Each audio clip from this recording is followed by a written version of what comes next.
Section 1.9 is on inverse functions. The inverse function, which is denoted as f to the negative 1, but you say f inverse, can be found by interchanging the x and y. So I'm just going to switch the x and y. Okay, because you are switching the x and y, whatever's the domain of f becomes the range of f inverse. Whatever is the domain of f inverse should match the range of f because you are just interchanging the x and y's. Okay, for example 0, they give you f as a list of ordered pairs. If you want f inverse, all you have to do is interchange the x and y. So this and this. Okay, so the new function should be 7, 2, 5, negative 3, 0, 4. I just switched the x's and y's, so the domain and range kind of flipped on each other. Okay, and an inverse doesn't necessarily have to be a function, although in this case I could say that it is a function. Okay, more typically you find the inverse of a function represented by an equation. Okay, so I have f, for example, when I have f of x equals 2x plus 2, okay, I want to interchange the x and y in order to find f inverse for part A. If you recall that f of x equals 2x plus 2 is kind of like saying y equals 2x plus 2. Okay, so I'm going to change the y to an x and the x to a y, so I'm interchanging x and y. So instead of y equals 2x plus 2, I will have x equals 2y plus 2. If I want to express f inverse as f inverse x equals, I need to solve for y.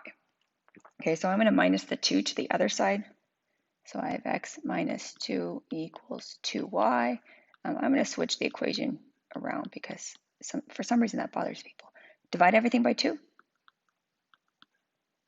X over 2 minus 1. So f inverse of x is going to equal to x over 2 minus 1. Okay, I'm going to sketch a graph of this, and I'm going to sketch f and f inverse so we can see how they're related or remind you how they're related.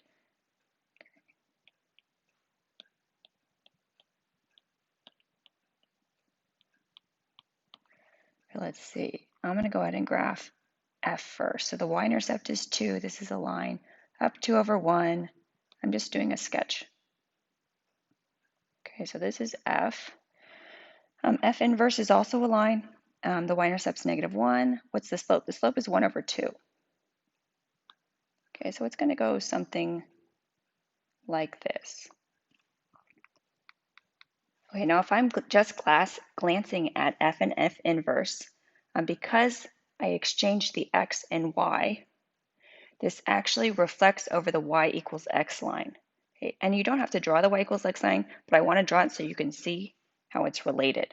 Y equals x has a y-intercept of 0, a slope of 1 over 1. And I'm going to make it a dashed line because it's not really part of the graph.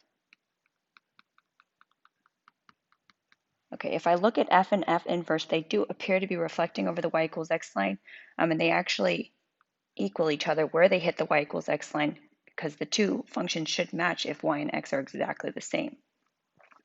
Okay, now I'm going to look at the domain and range of f and f inverse. Okay, so for f, I can see the domain is all reals or negative infinity to infinity. Same with the range, it goes down and up forever. Okay, and then for f inverse, it appears to be the same.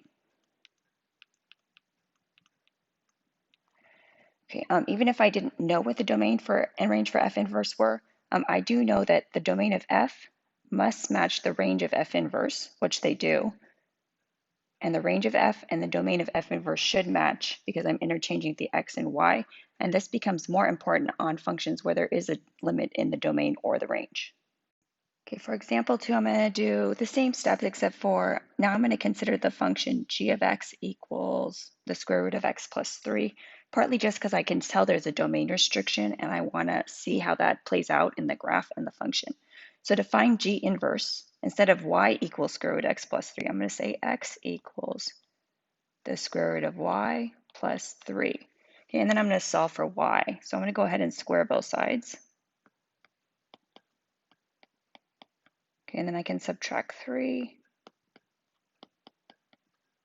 Okay, so g inverse is equal to x squared minus 3. Okay, I'm going to very carefully sketch a graph. Okay, let's see.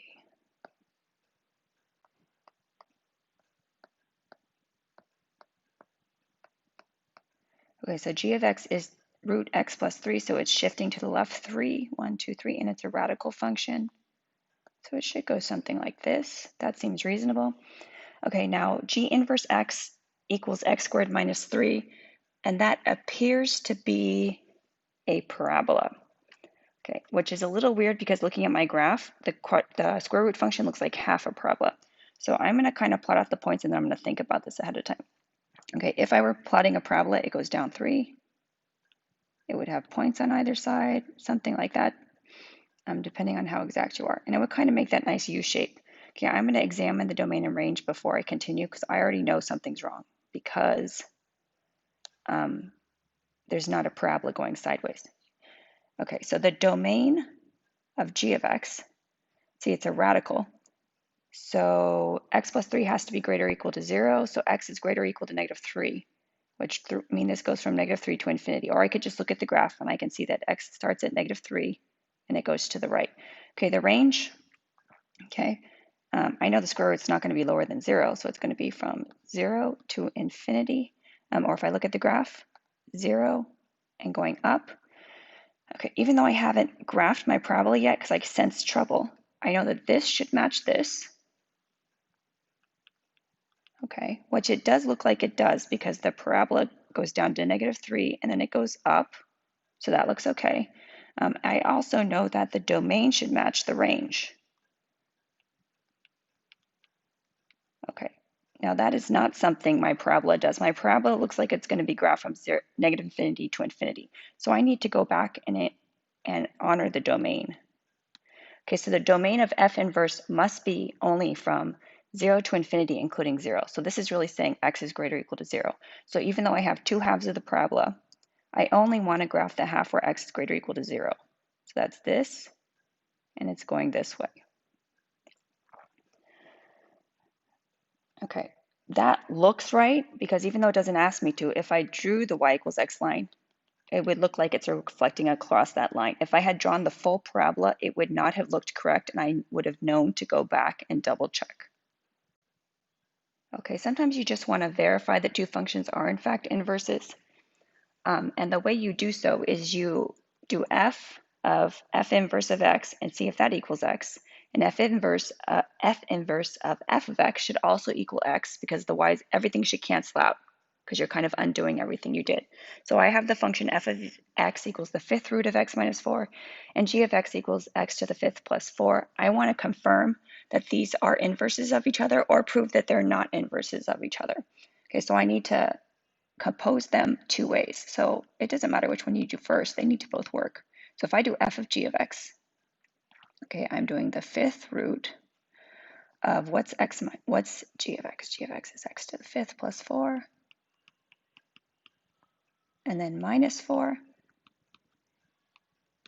Okay, the 4's cancel, so I have the fifth root of x to the fifth. Fifth root of x to the fifth is just x. So when I go in that direction, it does seem to confirm that they're inverses. Now I'm going to do g of f of x to make sure it works in the other direction. So g of x is x to the fifth plus 4. So I'm going to do the fifth root of x plus 4 to the fifth plus 4. And I already made a mistake. Let me erase that.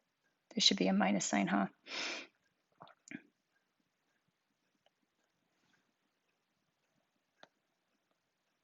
Okay, and now I'm going to simplify this, and it should, if they are in fact inverses, this should work.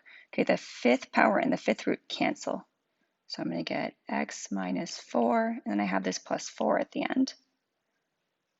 Okay, and that's going to equal to x. So it does work in both directions, which means f and g are inverses of each other.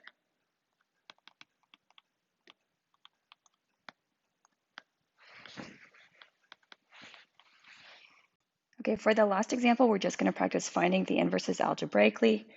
There's no trick, it's just to see what it might look like in different situations.